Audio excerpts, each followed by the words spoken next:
कि जो सरकार रहती है और वो लास्ट टाइम में, जैसे मुझे याद है अनुदेशक का मैं बार बार इसलिए नाम उठा रही हूँ क्योंकि जब अखिलेश की सरकार थी 2016 में और 17 में आपकी सरकार आई तो बीपीएड अनुदेशकों की 32,000 कम से कम 33 अभी भी ऐसे हैं जिनको नियुक्तियां देनी है और वो मेरिट बेसिस पे होने थे। सब कुछ हो गया लेकिन नियुक्तियां उनकी रुक गई। क्यों? क्योंकि वो पिछली सरकार की भर्तियां थी, इसलिए आपकी सरकार में नहीं हो पाई। तो ये जब तक चेन नहीं टूटेगा कि पिछली सरकार वो काम करके गई थी और वो रुक गई, आपकी दूसरी सरकार आ गई तो मैं उस पर काम नहीं करूंगा, उस पर समीक्षा मैं करने के लिए उसको डाल दूं, विभागों पे डाल दूं, तो ये काम तो ऐसे तो नहीं चल पाएगा ना। फिर तो वो लटके रहेंगे क्योंकि उसमें आपने जो अभ्यर्थियों को लटका के रखा है उसमें उनकी क्या गलती है। वो 5 साल सिर्फ मुड़ के यही देखते रहे इस आस में कि भाई नई सरकार आई है तो हो सकता है कि नियुक्तियां हो जाए, लेकिन नियुक्तियां नहीं हुई। श्रुति जी देखिए, मैंने पहले ही कहा, इस प्रोग्राम की शुरुआत में ही कहा था कि हमने इस बार भारतीय जनता पार्टी का जो है सिर्फ 2 ही चीज़ों पर फोकस है, एक चिकित्सा और दूसरा स्वास्थ्य के क्षेत्र में। इन्होंने अब की इस बार ये बीड़ा उठाया है कि उत्तर प्रदेश में हर युवा को रोजगार दिया जाए और उसकी बानगी आपने देखा है कि जैसे ही इन्होंने शपथ लिया है पहला एक्शन जो है उन्होंने लिया कि 100 दिन में हम रोजगार देंगे।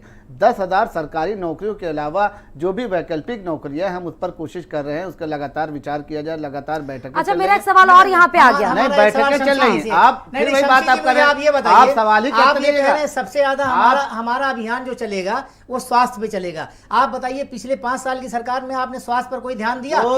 सुनिए मेरी बात। स्वास्थ्य मंत्री ब्रजेश पाठक जी मंत्री की शपथ लेने के बाद वो सीधे हॉस्पिटल पहुंच जाते हैं और वहां की लचर व्यवस्था देखते हैं। इसके मतलब कि 5 साल आपने कुछ नहीं किया और वहां के सारे अधिकारियों को फटकार लगाया उन्होंने। इस पर आप क्या कहेंगे? इसके मतलब कि 5 साल आपने तो हमारा एक्शन मूड है, यही तो एक्शन मूड हमारा बता रहा है कि हमने शपथ लेने के बाद पिछले 5 वर्षों की बताइए। आप कहिए कि आपकी सरकार नाकाम थी, आपने कुछ नहीं किया। पिछले बाद आप देखें ना कि विपक्ष ने आपको जगाया, सारे मुद्दों पर विपक्ष तो सारा और सारे समस्याओं को लेकर के विपक्ष आपसे लड़ती रही है और सच्चाई सामने लाती रही है। मगर आपने पिछले 5 सालों में सिर्फ हिंदू मुस्लिम करके आपने देश प्रदेश की मुस्लिम अगर करते तो जो समाजवादी पार्टी की सीटें आपने वो भी कोई काम धरातल पर नहीं किया। एक आप दंगा बता दिए हिंदू मुस्लिम का हमने कराया हो, एक बता दिए कोई हमने झगड़ा हिंदू मुस्लिम का कराया हो। हिंदू मुस्लिम का झगड़ा कराने वाले जब सरकार में आते तो कौन कराएगा?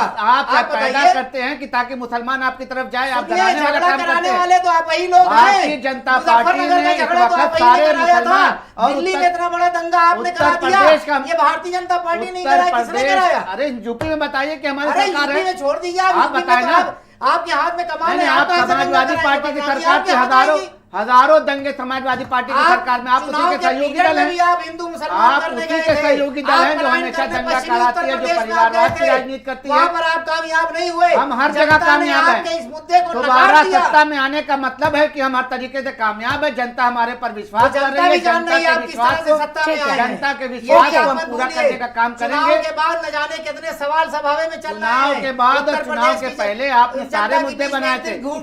आपने यही कहा था कि एक संत के बारे में आपने ये कहा था कि यही चिलम बाबा हमारे हैं, आपके संस्कार यही बताते हैं, आपकी पार्टी का मुखिया यही है।